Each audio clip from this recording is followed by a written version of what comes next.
From Brown Girl Dreaming, Jacqueline Woodson. This excerpt comes from Jacqueline Woodson's memoir, Brown Girl Dreaming. In verse, Woodson tells of her childhood, describing the joys and hardships of her life.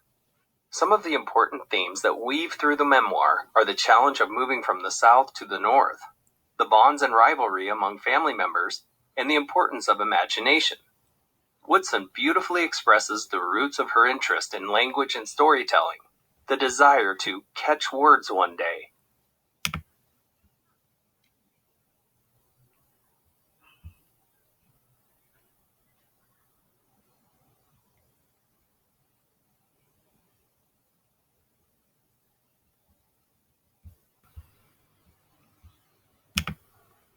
From Brown Girl Dreaming by Jacqueline Woodson.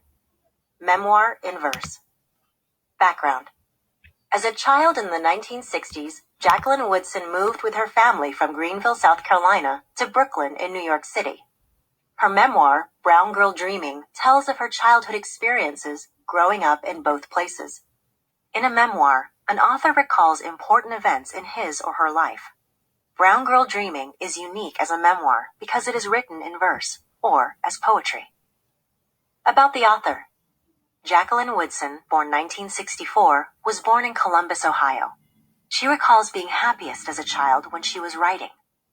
I wrote on paper bags and my shoes and denim binders. A 2008 Newbery Honor winner, Woodson believes that writers need to be honest and to listen to the voices of young people.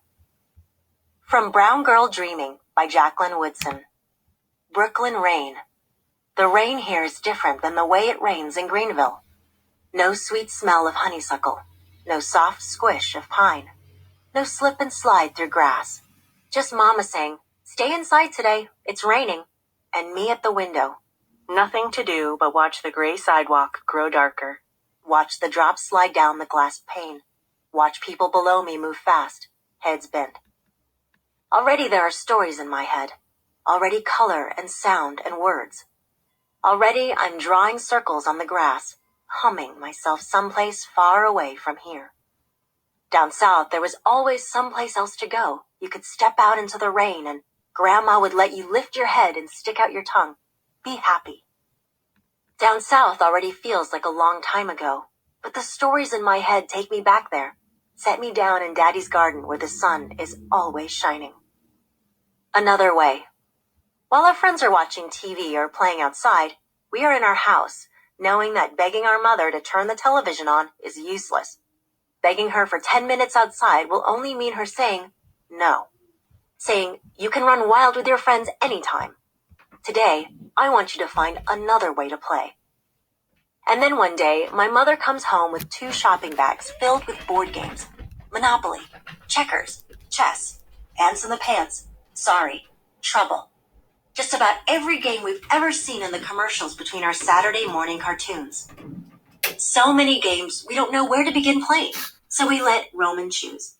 And he chooses Trouble, because he likes the sound the die makes when it pops inside its plastic bubble. And for days and days, it is Christmas in November. Games to play when our homework is done, Monopoly money to count, and checkers to slam down on boards, ants to flip into blue plastic pants, chess pieces to practice moving until we understand their power. And when we don't, Roman and I argue that there's another way to play, called our way. But Hope and Dell tell us that we're too immature to even begin to understand, then bend over the chessboard in silence, each becoming the next chess champ of the house, depending on the day and the way the game is played. Sometimes, Roman and I leave Hope and Dell alone to go to another corner of the room and become what the others call us, the 2 youngest, playing games we know the rules to, tic-tac-toe and checkers, hangman and connect the dots. But mostly, we lean over their shoulders as quietly as we can, watching, waiting, wanting to understand how to play another way. Gifted. Everyone knows my sister is brilliant. The letters come home folded neatly inside official-looking envelopes that my sister proudly hands over to my mother. Adela has achieved. Adela has excelled at. Adela has been recommended to. Adela's outstanding performance in. She is gifted, we are told, and I imagine presents surrounding her. I am not gifted. When I read, the words twist, twirl across the page. When they settle, it is too late. The class has already moved on. I want to catch words one day. I want to hold them, then blow gently. Watch them float right out of my hands. Sometimes. There is only one other house on our block where a father doesn't live. When somebody asks why, the boy says, he died. The girl looks off down the block, her thumb slowly rising to her mouth. The boy says, I was a baby. Says, she doesn't remember him, and points to his silent sister. Sometimes I lie about my father. He died, I say, in a car wreck, or he fell off a roof, or maybe he's coming soon. Next week, and next week, and next week. But if my sister's nearby, she shakes her head. Says, she's making up stories again. Says, we don't have a father anymore. Says, our grandfather's our father now. Says, sometimes that's the way things happen. Uncle Robert.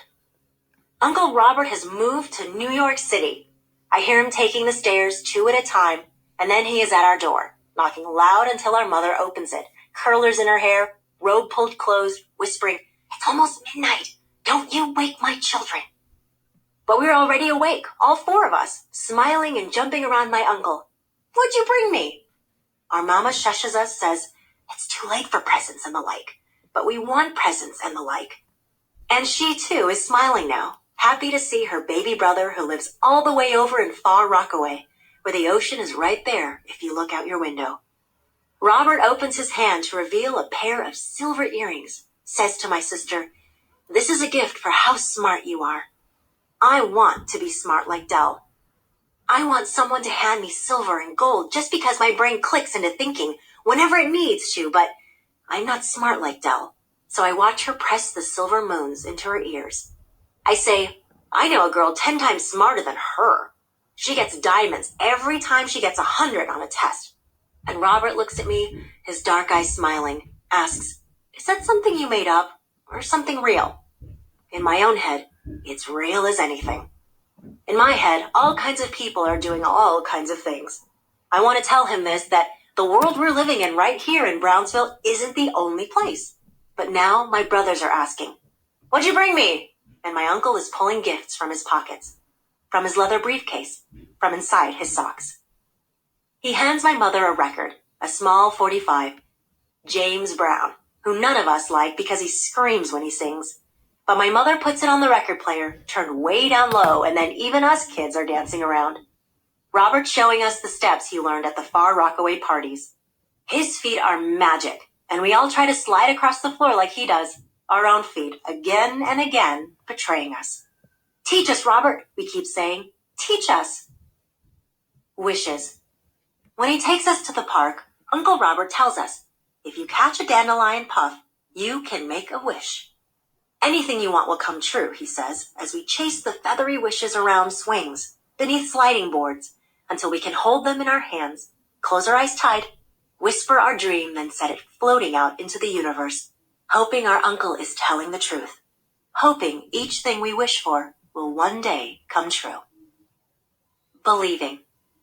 The stories start like this. Jack and Jill went up a hill, my uncle sings. I went up a hill yesterday, I say. What hill? In the park. What park? Halsey Park. Who was with you? Nobody. But you're not allowed to go to the park without anyone. I just did. Maybe you dreamed it, my uncle says. No, I really went. And my uncle likes the stories I'm making up. Along came a spider and sat down beside her. I got bit by a spider, I say. When? The other day. Where? Right on my foot. Show us. It's gone now. But my mother accuses me of lying. If you lie, she says, one day you'll steal. I won't steal. It's hard to understand how one leads to the other, how stories could ever make us criminals. It's hard to understand the way my brain works, so different from everybody around me. How each new story I'm told becomes a thing that happens, in some other way, to me. Keep making up stories, my uncle says. You're lying, my mother says. Maybe the truth is somewhere in between all that I'm told and memory.